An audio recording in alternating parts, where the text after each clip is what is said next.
All right, so Leech is given a message. You're in the Dancing Minstrel, which is the bar you folks have basically taken over. Mm-hmm. And Judge gives you a message and says, take this to Angel at the sausage shop. Okay. Certainly, sir. We're playing D&D again. You go across the neighborhood you guys are in. It's called the Purses. It's one of the neighborhoods in Collinshill. And you go to the sausage shop, which is doing, good business.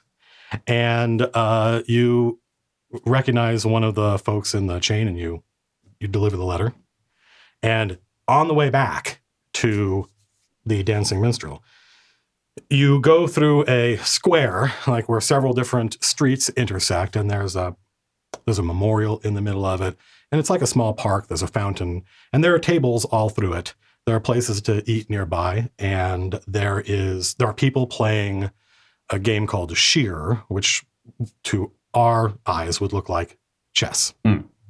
And there is an old woman. She's Kamharan. She has kind of dark olive skin, and she has milky white eyes. And she's playing chess against this really large Vanderman. Looks like a Viking dude. And the Viking guy has to kind of describe the moves to her. And he's quite obviously kind of riled up. Mm-hmm. And she makes a move and says, sorry, Sonny. And he starts to rage. He flips the table over. Pieces go scattering everywhere, and she cowers. And he says, you're a cheat! And he is quite obviously going to hurt this woman. He's flown into some kind of rage. And you've known people from this part of the world in the chain, and they definitely have this tendency toward bloodlust. Mm. And that is in his eyes. And he hauls back like he's going to smack this woman. And she's a tiny little old lady, cowering. How big did you say he was? He's like 6'8". Okay. But he's not wearing a weapon. How close am I? Like 30, 40 feet. Okay, so I could dash over there. Sure. Okay, so Leech would dash over towards this guy. Okay. And that's no way to talk to a woman, sir. Get out of my face! Stand down. Well, now he's turned to you. He says, you're a part of this. It's a scam between the two of you. I ought to call the cops. There's no scam, sir. I just don't like to see people treating an elderly lady this way. He grabs you by, I don't know how tall Leech is, but drow are typically slight. Yeah, he's slight. I think he said he was about 6'2". Okay, so he's tall. He's a tall, thin character. This guy is a little bit taller than you, but he's huge. Yeah. Right? And he grabs you by the front of your shirt and lifts you up. Can I use anything? You can do whatever you want. You haven't been in a fight? You haven't? I might warn him. Like, put me down, sir. Don't realize what I could do to you.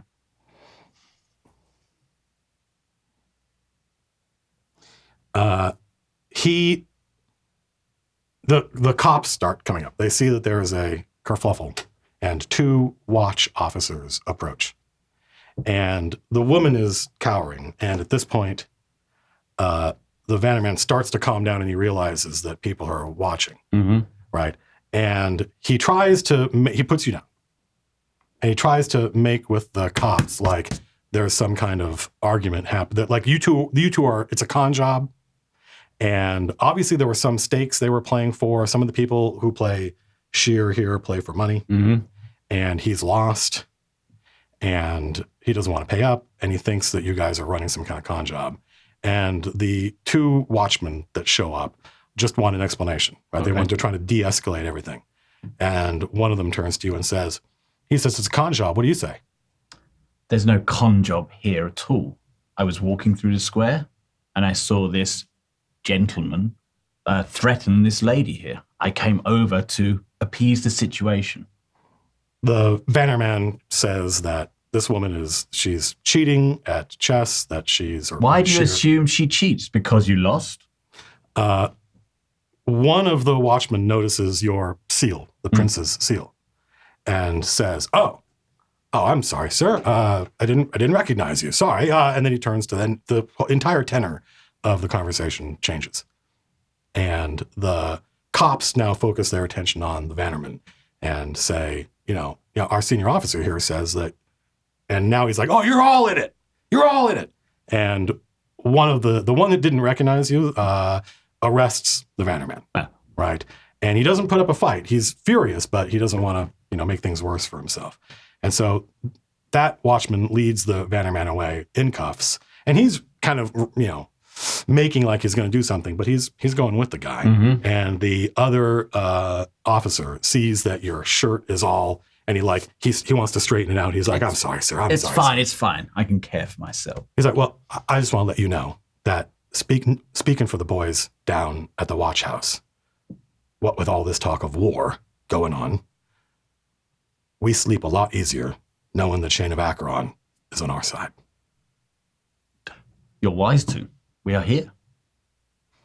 Anyway, sorry to hold you up, sir. You can be about your business. And he salutes you, and he starts to walk away. And the old woman is like bending down to pick up her chess pieces. I'll turn to help her and sort of help pick She up. can hear. She can't. Her eyes are open, but she obviously she can hear, and she's like, "Oh, thank you very much. Thank you. Oh, you're so kind. You're so kind. I don't know what I would have done. And she's like she goes, "I can't tell where the help me with the board." She doesn't know which way the board is facing. Okay, I'm picking the pieces. There's pieces on the floor, right? Yeah. So I'm picking the pieces you're out in the open. So I'm picking them up for her, and I'm kind of putting them on the board, but I don't really understand where. Have a seat, please. Have a seat. Certainly. So I sit down. Is this what kind of game are you playing here? Oh, it's an old game. It started in Kamara, actually. It's an old traditional game. My mother taught it to me. And as she's looking at you, she's looking in your direction, but she's like doing this, right? Yeah. And she doesn't know what your ancestry is. She can't see you.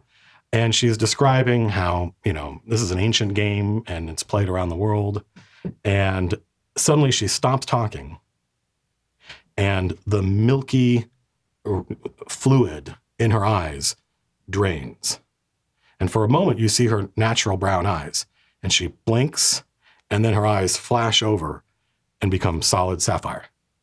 And she stops and looks around and looks down at the board. Fascinating game these Terrans play. Very similar to the game the gods play. But their pieces are infinitely variable. Do you play, Leech? You know my name? Of course. I've known your name for a long time. Who are you? I'm afraid that's against the rules. Are you familiar with the game? I am not. I'll play for both of us then. Very important in situations like this that we obey the rules. So far, I've managed not to break the rules. No vulgar displays of power, no outright instructions, but we are allowed to choose our pieces. I must say, you're doing very well. I know it was difficult for you, leaving your family, living in exile. I'm afraid it's going to get much worse. I chose you all those years ago because I wanted someone serving me in the senior command of the chain of Acheron.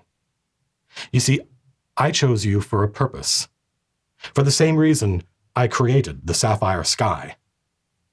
This purpose, it's the most important thing in the world. And as unlikely as it sounds, it depends in part upon the chain of Acheron. For thousands of years, I've known a moment was coming, a battle between what is and what cannot be. Now, this is a battle that has been fought several times, and every time, our enemy wins. The board is wiped clean, and we have to start over. But this time, I'm playing. I and some of my friends and we intend to win. My friends have their pieces. I have you. Until now, I have watched and been pleased. It is very dangerous for me to act in any way. Even this conversation takes enormous effort to conceal. But I've been content to watch from afar. Everything's gone according to plan. Until now. Something's gone wrong. Or it's better to say, something unexpected has happened, and that's very unusual for me. You see, I've been to a place which you call the future. In a sense, I'm there now. And just as your world, the world below, isn't only one place, it's many cities and nations and people, the future isn't only one place. In every place where this battle happens, there are victories, defeat, but in every instance, the chain was led there by a man you call king. Now, there are many pieces on the board. The chain of Acheron is only one, led by a king. I thought I knew how to play. But now, the judge stands in his place. The judge is powerful, but less predictable. Not my playstyle, frankly. Usually I'd sacrifice a judge to preserve my king, but I have to play the board in front of me. Make do with the tools at hand. You see, I still intend to win. So, within the boundaries of the rule, we're going to play a game. I'm going to ask you questions, and if you answer them correctly, we keep playing. It has to be you that comes up with the answers, you understand? I do. So she moves one of her pieces and says, opening move. When did you first start working closely with the senior command of the Chain of Acheron?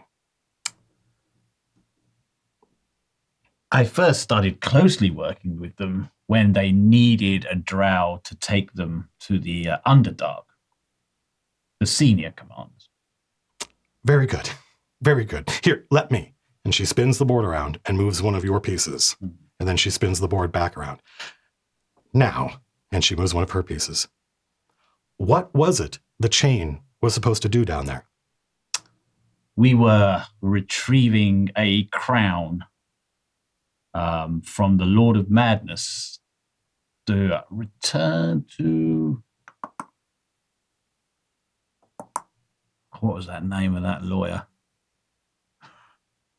We were retrieving a crown. Very good.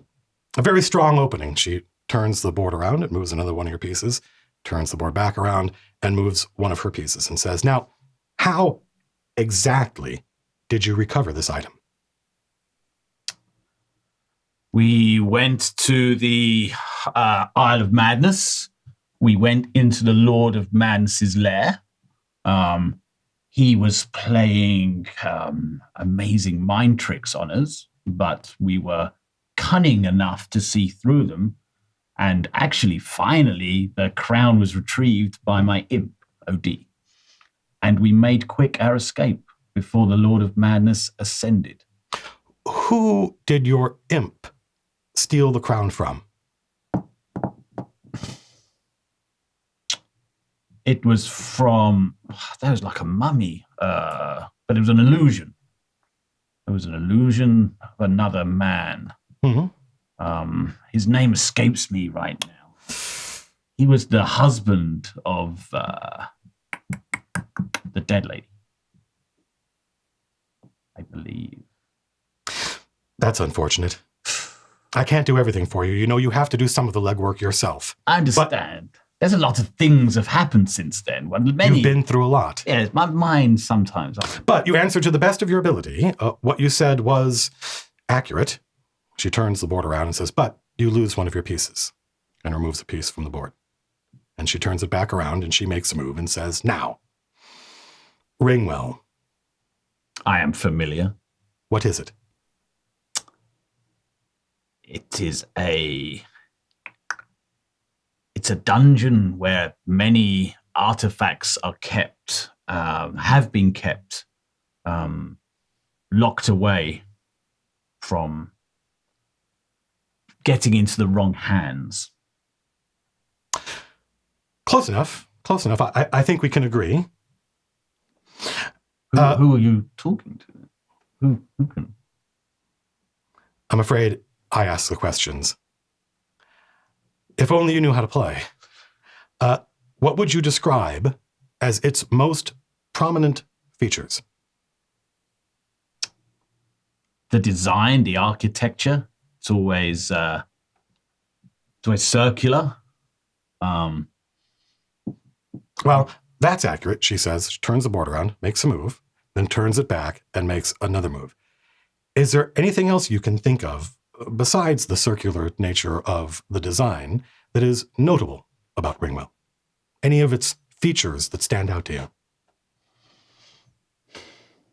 Aside from the artifacts that we discovered down there,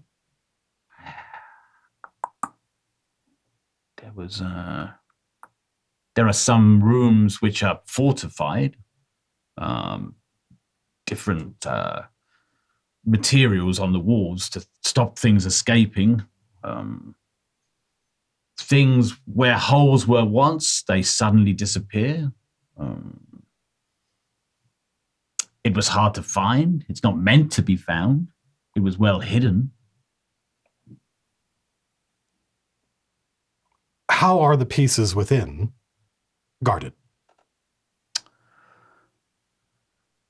Many different challenges we faced. We faced what I can only describe as a floating disease in the air that formed itself into fighting us and trying to eat our worm, for want of a better phrase, worm itself into us, into our ears, into our mouths.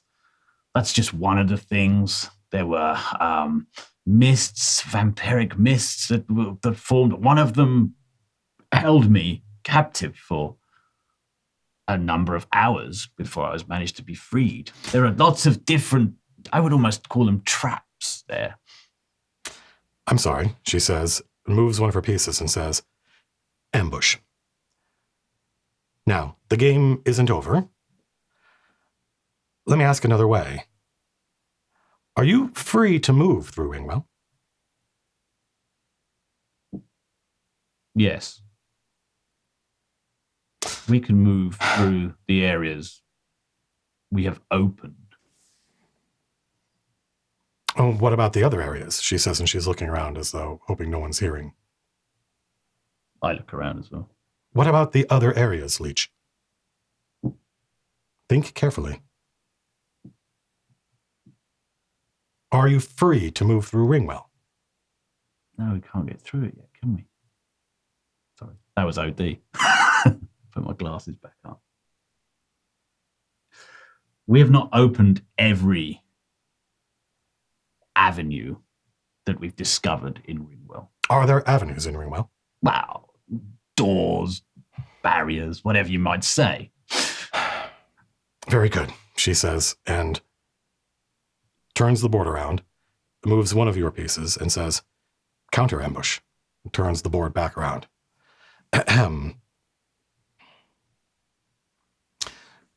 These doors you mentioned, are they all alike? No.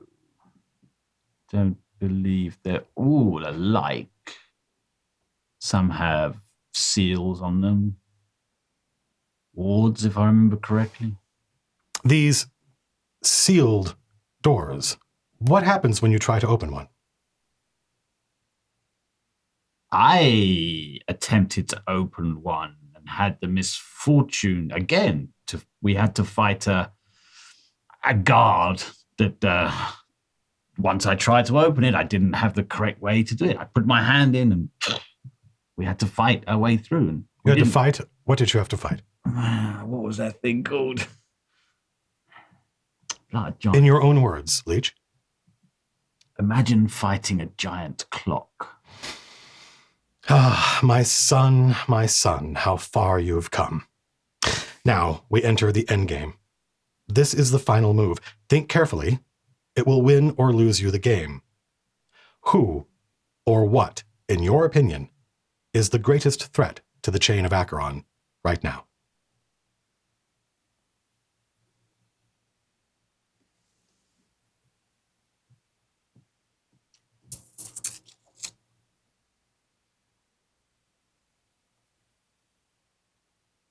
There are many threats. The greatest threat right now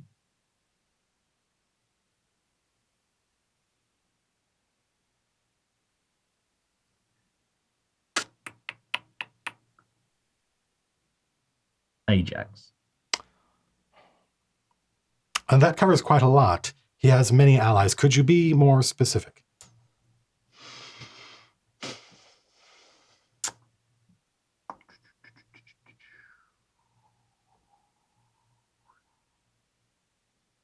More specific.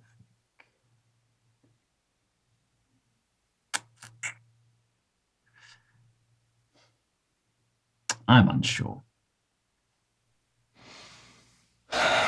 Ajax is a threat. Yes, he has many allies, but he's the greater threat to the chain. She reaches out to your king, puts her finger on it, and tips it over. I'm sorry, Leech. You were doing so well. I realize now I asked too much of you. Too much of the chain. It's just that I had so much hope for this world. It had strife and pain and injustice, but there's beauty and love. I suppose Ket was right, but maybe not. Maybe not.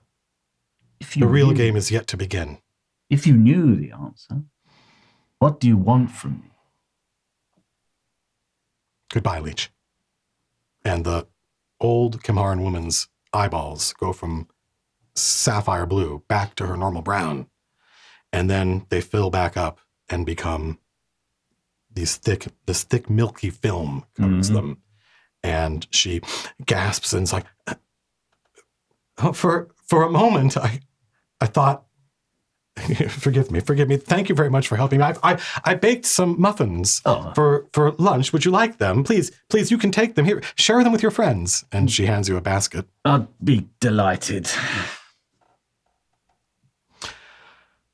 The chain of Acheron will return.